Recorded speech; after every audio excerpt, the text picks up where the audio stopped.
Inspector General, the IG, wants to know why and how James Comey handled the whole Hillary Clinton email investigation in the final week of the campaign. Utah Congressman Jason Chaffetz, chair of the House Oversight Committee, is with me now to talk about this and some ethics issues as well. How are you, sir? And Happy New Year, and thanks for coming back here. Okay, a week away from the inauguration, now you get this story. Why do you think it happened this way? Oh, I think it's the right thing to do. Michael Horowitz, the Inspector General for the Department of Justice, he's going to not only look at what happened at the FBI, but also at the Department of Justice.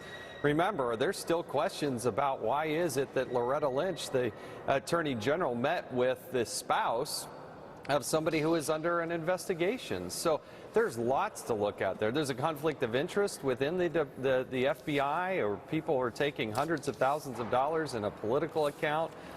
So there's a lot of questions that I think there's questions on both sides. There's a suggestion as to why Comey would take on these letters in the final 8 days of the campaign, suggesting perhaps that that would play into Democratic concerns that, listen, should have stayed out, and your decisions that you made publicly in the final 8 days influenced the outcome. What's your view on that? Well, I think Hillary Clinton lost for a variety of reasons, in large part because Donald Trump was such a formidable opponent and candidate. But it was a factor for a lot of people. And the reality is when Mr. Comey testified before our committee in July, and when he testified before the House Judiciary Committee, he made promises and assurances that if they did open this investigation and they were spending time, money, and resources, that they would let us know that. So he had a duty and an obligation to do that. Now, the Democrats are highly critical of that, but he did have a duty to do that. And if he hadn't done it, Republicans would have been yelling and screaming, hey, you had a duty and you made a promise under oath to tell us. Well, it is true that that airport meeting in Arizona, once it went public, yeah, that dragged a lot of people into the story. Now the other story, and you want the head of the Office of Government Ethics to come and talk to you. Now, this was a department that sent out a series of tweets, correct, in late November that was praising the decisions that Donald Trump was making about his businesses. Now, why is this such a big deal from an agency that, frankly, we don't hear a lot about or from? Well, we want to talk to them because they're up for reauthorization, and the Oversight Committee has jurisdiction on that.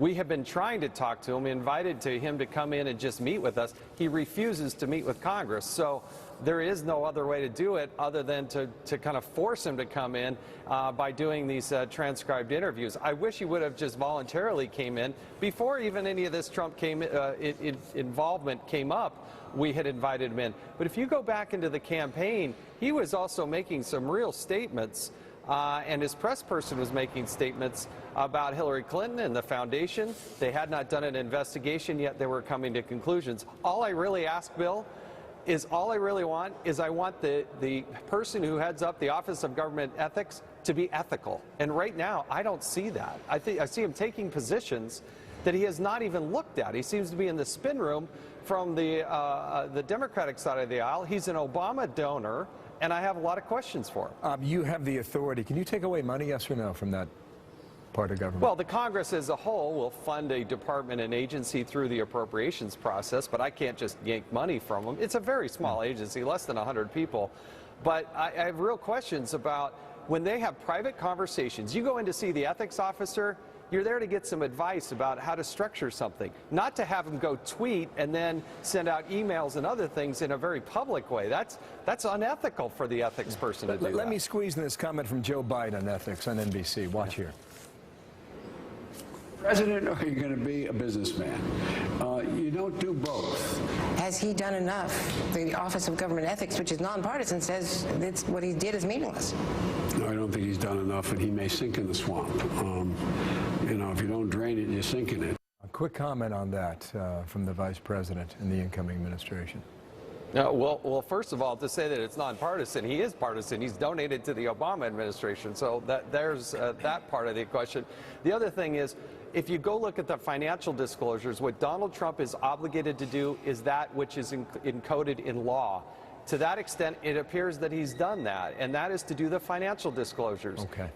Donald Trump is going above and beyond on all the other stuff, but if he's violating the law, somebody suggests what it is, he's already done what is